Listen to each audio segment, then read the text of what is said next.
Hello everyone, welcome to my channel again, and this is Bhavya Sharma here, and today I am back with a video on the continuation of the scapula bone anatomy.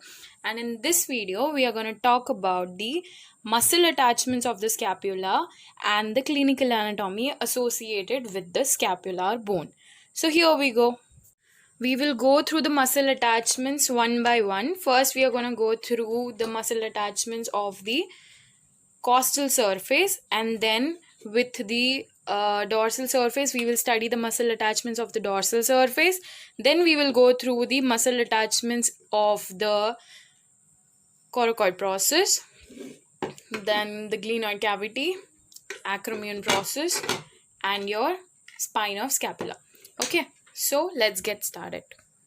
So first of all, when we see the costal surface, there are two muscles attaching in the costal surface. The first one is going to be in your subscapularis fossa that we have already studied in features. In the subscapularis fossa, we are going to have the muscle attachment that is the origin of the subscapularis muscle. Okay, before we go further ahead, I just want to tell you one thing that I've already said in one of my videos. That is the video on basics of anatomy, that all the muscles are colored in red when they are originated from that place, and they are colored in blue when they attach in that particular place. Okay, and then the green color, what you see here in the bone, is your ligament attachment. Okay, so what did I tell you? In the subscapularis fossa, we have the origin of the subscapularis muscle. Okay, and the another one is attached in the medial border. In the costal surface, in the medial border, there is insertion of a muscle which is known as the serratus anterior muscle. Okay, so that is all about in the costal surface. We have subscapularis muscle in the subscapular fossa, and we have serratus anterior muscle in the medial border. Now, if we talk about the dorsal surface, we have two muscles attached in the fossae, then three muscles attached in the lateral border, and three muscles attached in the medial border.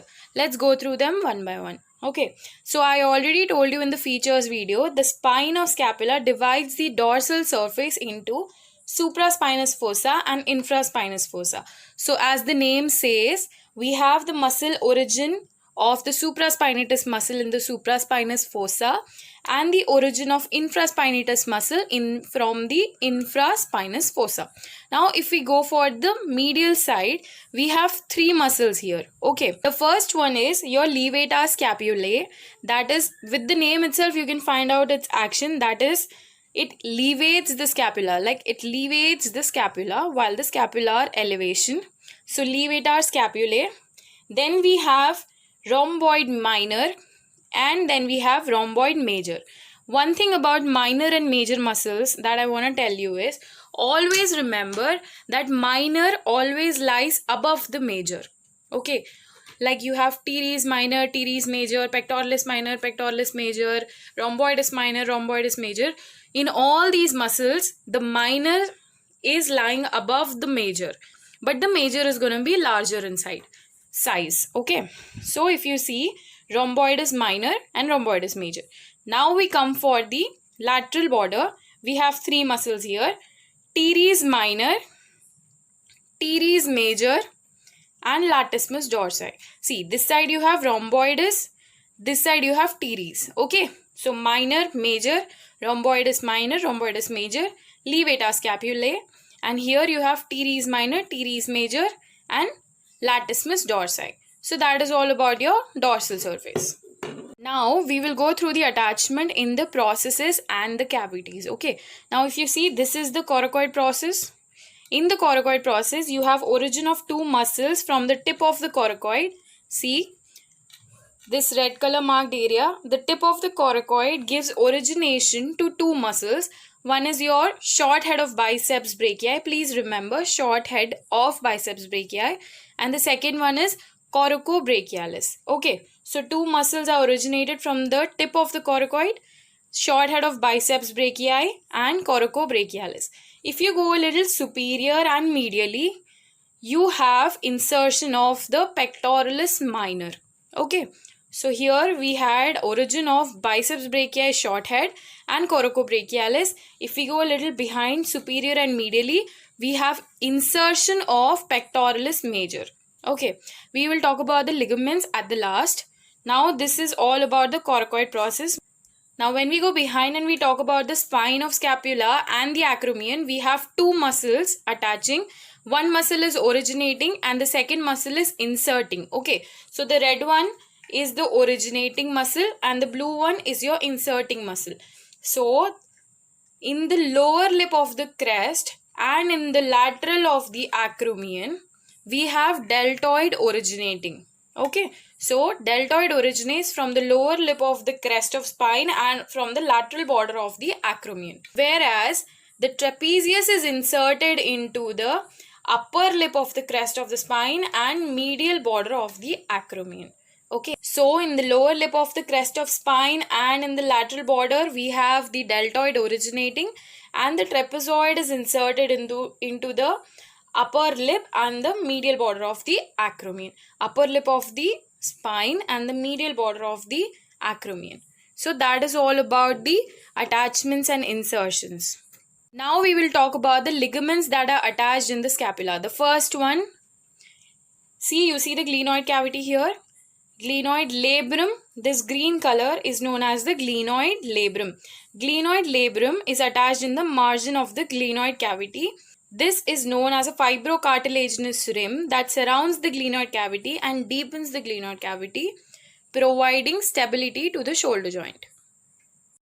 As we studied in the features, the acromion process end has a facet for clavicle where it articulates with the clavicle and forms the acromioclavicular joint. In that facet area, there is a joint capsule for the acromioclavicular ligament. And just behind that, we have the coracoacromial ligament. Okay. So guys, that is all about the attachments. That is the origin, insertion and other ligament attachments in the scapula bone. Now the clinical anatomy of the scapula is winging of scapula, which is very famous. And the winging of scapula occurs due to the paralysis of this muscle. I hope you can recall which is this muscle. This muscle is your serratus anterior muscle.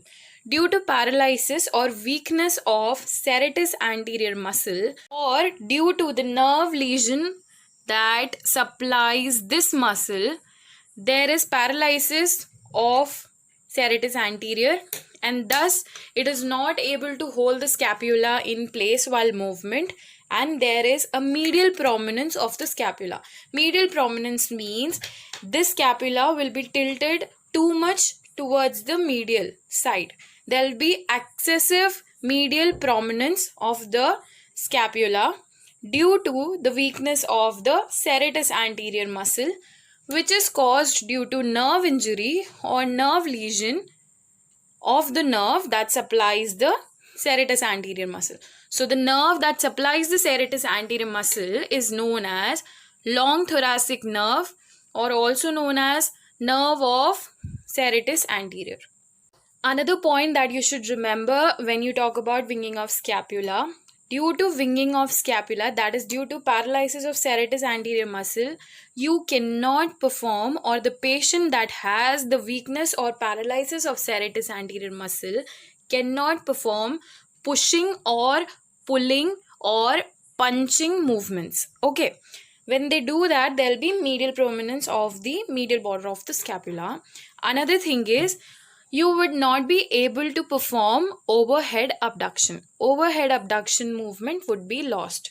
Okay, so that is all about the clinical anatomy of the scapula. That is your winging of scapula. So hey guys, that is all about the scapula bone anatomy, and that is all about the muscle attachments, ligament attachments and the clinical anatomy of the scapula bone. We are finally done with the scapula bone anatomy in this video. This is the end of the scapula bone anatomy explanation. We are done with the side determination. We are done with the features. We are done with the muscle attachments, and we are also done with the clinical anatomy.